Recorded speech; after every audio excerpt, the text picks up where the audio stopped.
What's going on, everybody? Justin Hawkins here from Triple H Exotics, and I am about to feed my crocodilians that we have here, so let's get to it.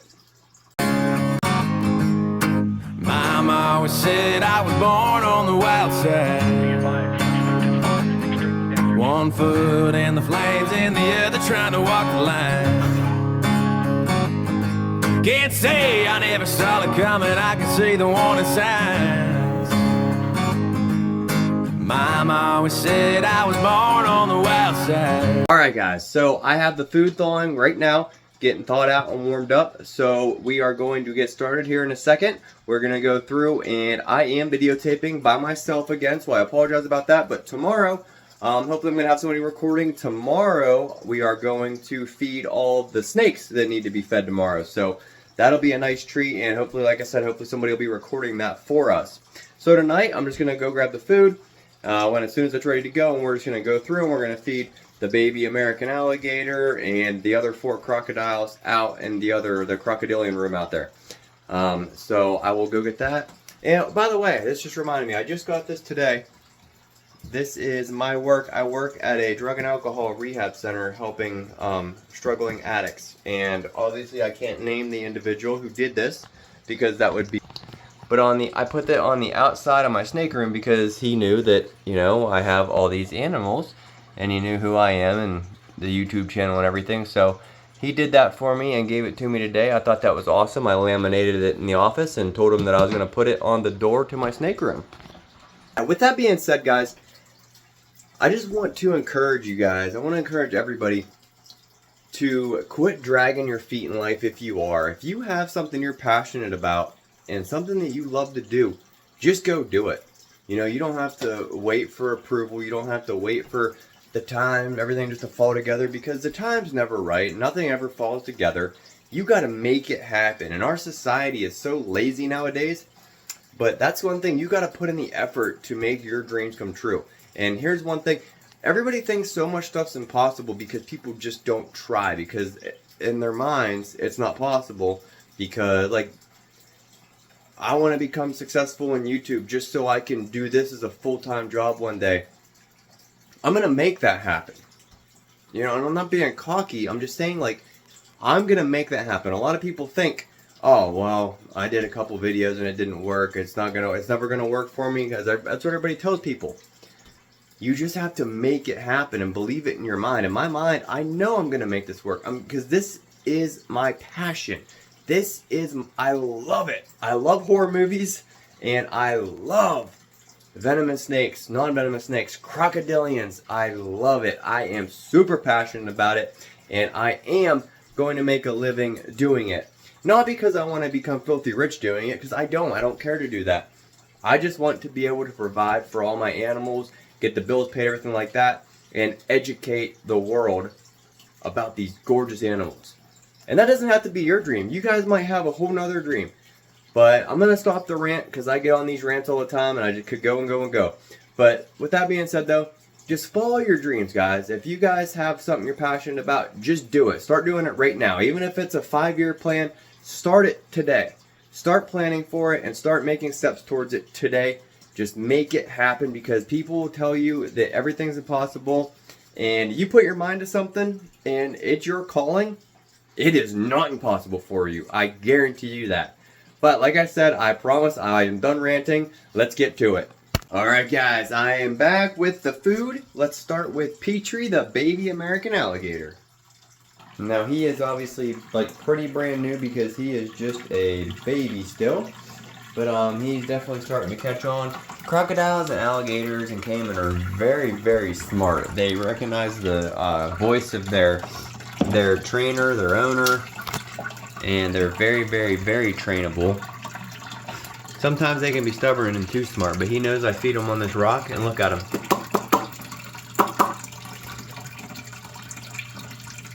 Hold. Hold. Up, up.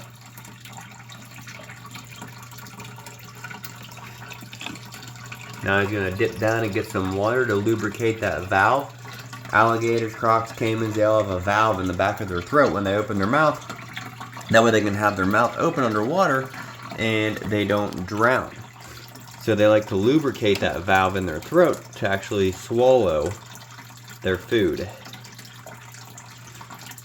Let me find you another piece that is sizable for you, little one. Alright.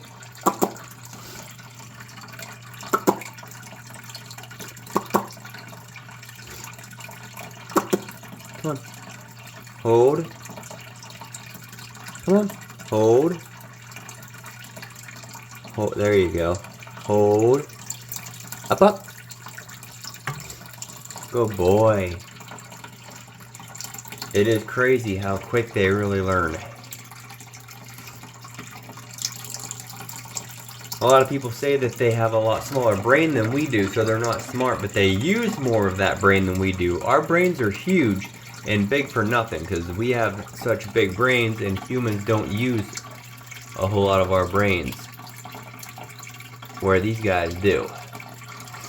Alright, we'll give you a break and let's head out and look at the other ones. Alright, we'll go ahead and do one of the smooth-fronted caiman next. Now, a lot of your dwarf caiman, your Cuvier's dwarf caiman, your palps, and your smooth-fronted caiman, your trigs, are very shy eaters and hard to get to eat. I have had very good success with them eating, so I haven't really had those issues with these guys, other than, of course, like when I first get them, or, you know, first get them home. Because this guy was actually just moved to another room because I'm keeping a lot of the crocodiles, all the crocodilians out here except for baby Petrie for now. But let's go under here. And here he comes. And I'm giving him a little bit more leeway. I'm just starting to train him, so I'm not going to get too into station training him tonight.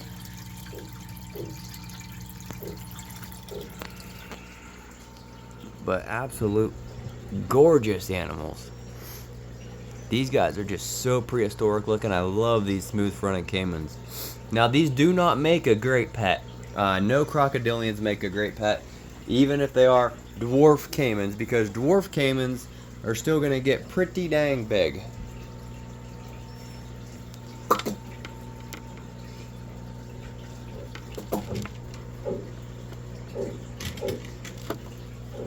I'm going to get you back on these enclosures, that way you don't have that reflection, bud. Now we'll come right back to you. Let's go over here, because my main man Chomper already heard me doing the food call, and he's out here chirping along. Chomper, you're ready, huh, bud? And he actually, I just fixed his room today, so he actually just got moved back into this about probably 30 minutes ago. He was in a swimming pool in the middle of this floor right here, and I just moved him back into here. So, but he settles in everywhere really well. So, here, Chomp, come on.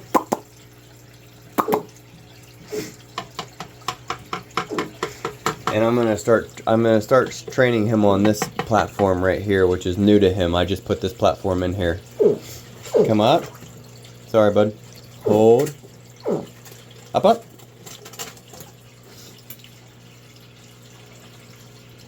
Good boy.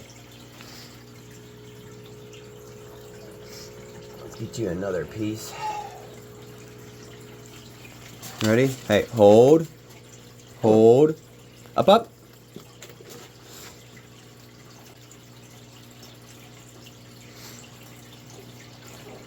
Good boy. Now, my shyest eater is obviously my newest addition, which is my Nile crocodile, who is back here.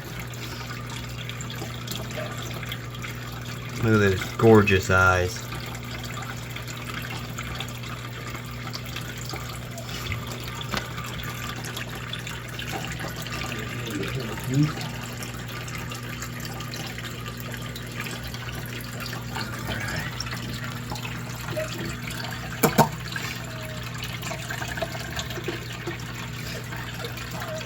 And he does take it, but he's not really eating it too well in front of me. He goes underneath this platform.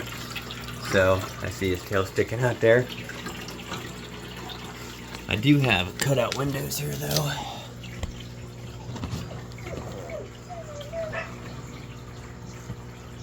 You just want to back up. Alright, there he is.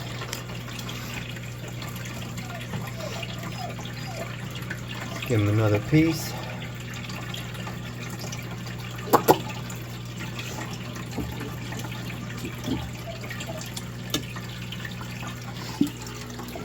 Let him chomp on that, and let's go to the Morlet's crocodile. And here is the little Morlet's.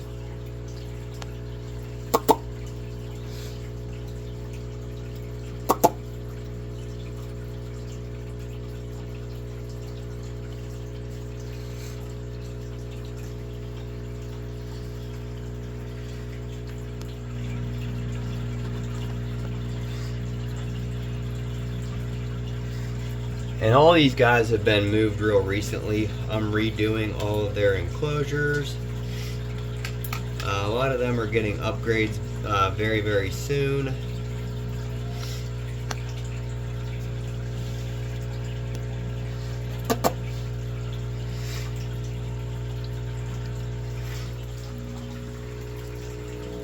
Let's go back over to Chomper.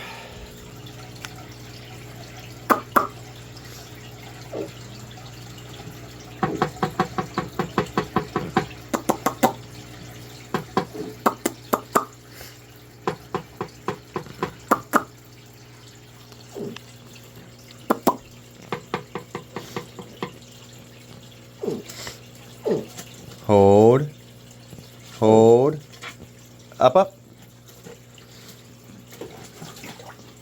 Like I say, I'm just starting to really work with these guys, so I'm kind of giving them a little bit of slack on the hold.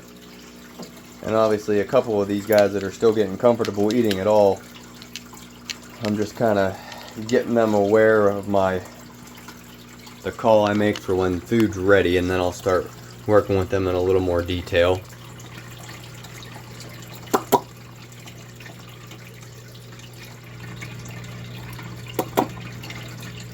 Now, crocodile. These crocodiles here kill more people in Africa than any other animal in the world every year. And you see how gentle he's taking those compared to the caiman and the Morlets. Let's see, the Morlets look like he's finished with that one, so let's give him another piece.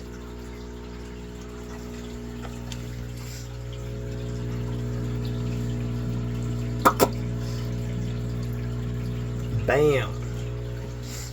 Alright. Let's go over back here to my boy, the smooth-fronted caiman.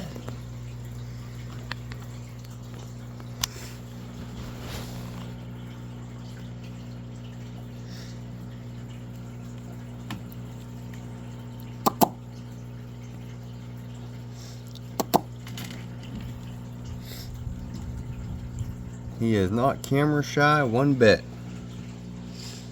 And there he goes, lubricating that valve in his throat so he can swallow that fish. Let's go see Petrie. Oh, and Petrie was on that platform. He jumped off as soon as we came in, but he's like, I'm ready for more, Dad. Alright, bud. There you go. You know what time it is. Alright. Hold. Hold. Up. Oops.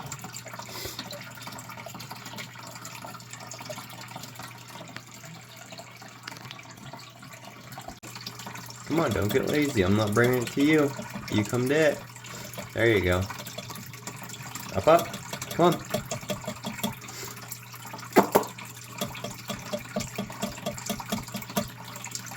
There you go.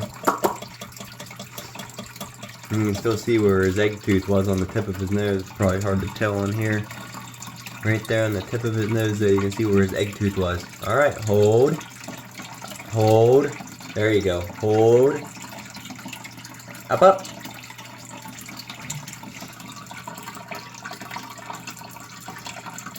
What a little cutie. Such a cute little dinosaur.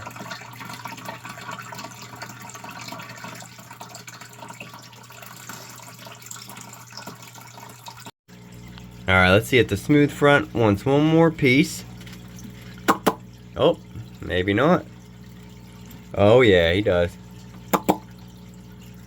Up, up. Good boy. Gosh. I will just never, ever in my life get over how freaking amazing these animals are.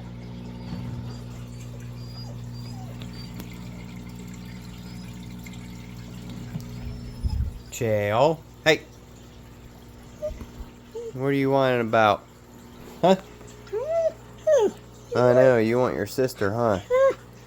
Yeah, she's out in the other room. This is Chael. He is our Husky Lab mix. He's a little crybaby, but he's a daddy's boy. And then Buddy is our American Eskimo, who is in the horror room / Dalton's room right now. Then Annabelle is running around here somewhere. Oh, there's Annabelle. Annie. Say hello. And then, of course, she is our full-blooded Husky, Siberian Husky. Alright, get back, Joe. Gotta finish feeding the crocs. And forgive this disgusting house. This whole place is getting remodeled, so I apologize about our nasty house.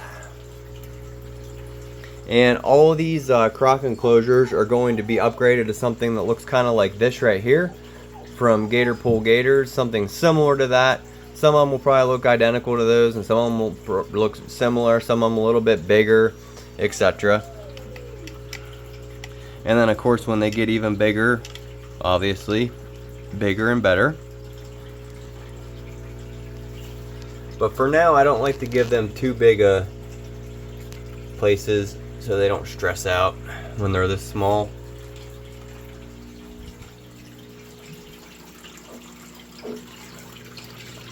I definitely like to give them enough room but not too much room. And then of course lots of places to hide and take cover. And then of course a nice basking area with UVB, UVA is extremely important also. Alright guys, I hope you had fun feeding the crocodilians with me.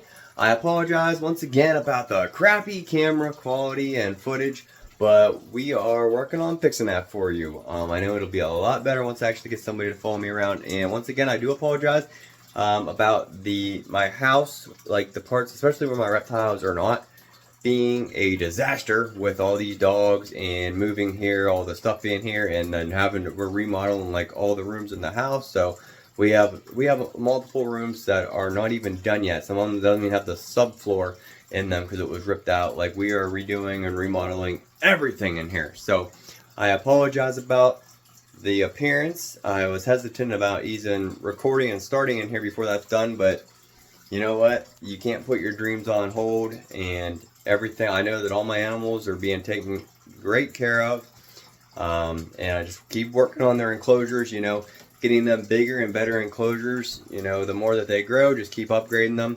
I'm a firm believer in that, not throwing something, especially your baby crocs and stuff like that, and a lot of your baby snakes, in a huge enclosure, you know, especially if you don't have tons of hides and stuff for them to feel real secure. I really like, you know, giving them something, you know, a baby alligator, baby caiman, and a 40 breeder, starting out in something like that, and then just keep moving up with them as they grow. But like I said, you know, we're going to be working on a bunch of enclosures like the ones I showed you earlier, like right here, like the ones that Gator Pool Gators has, and then those size and bigger ones and on up. And then as they get bigger, obviously bigger and bigger and bigger, to where we're getting indoor, outdoor enclosures with ponds in the ground for all these crocodilians. That's the thing. A lot of people see these cute little baby crocs, caiman, gators at expos or whatever it may be, and they just impulsively buy them. Please do not do that. These are not your standard pet. A lot of people will say these are not pets at all. These things are dinosaurs. They are awesome, but if you like them, that's awesome. They're fantastic animals, and I can't wait to educate people about them. However, try to find somebody around your area like myself that has them and go enjoy them at their place, their facility, their home, wherever it may be. Find somebody like me that is on a mission to educate people and has ambassadors for these animals like I do, and learn that way about these animals. Interact with the animals that way. Check them out that way. Please do not just impulsively buy these animals, because if you keep these animals in something that's too small, it's not true that animals like that grow to that environment. It is true that it will stunt their growth, so they won't grow as big, and they'll grow deformed, and their organs will be messed up. That is very true. You can really, really hurt an animal. Chomper, my biggest American alligator, he was abused. He was kept in something way too small when my buddy Quentin rescued him. And then I got him right off Quentin 2 days after he rescued him. I drove down. We were both living in Missouri at the time, and I picked him up. And he has grown more in these past 11 months than that guy did in a year and a half, which is absolutely crazy. So, almost 2 years, I guess. I mean, just insane. So, that just goes to show you what proper husbandry and the lights, so much work and so much money, especially if you don't have people helping you out in your corner, backing you up. You know, obviously the food, the big enclosures that you're going to have to keep upgrading. UVB, UVA, you know, they got to have a hot basking spot. The water, it's got to be nice, clean water, good food, everything. It's just so much work. So if you don't know what you're doing or are not in for all this work and money, please just enjoy them the responsible way via videos like this, or, you know, finding somebody close to you that has them and you can interact with them and check them out that way. But I hope you guys like this video, even though it was bad quality. I apologize about that once again. But like I said earlier, guys, if you have a dream, just go for it. I want you to do me a favor, and if you have a dream, I want you to sit down right now while you're watching this video and start figuring out what your step is to pursue that dream. You got to just make it happen, because if you are called to do something, you make it happen, it'll happen. I promise you guys that. But with that being said, tomorrow, snake feeding video, so be on the lookout for that. Thank you guys. Have a good one.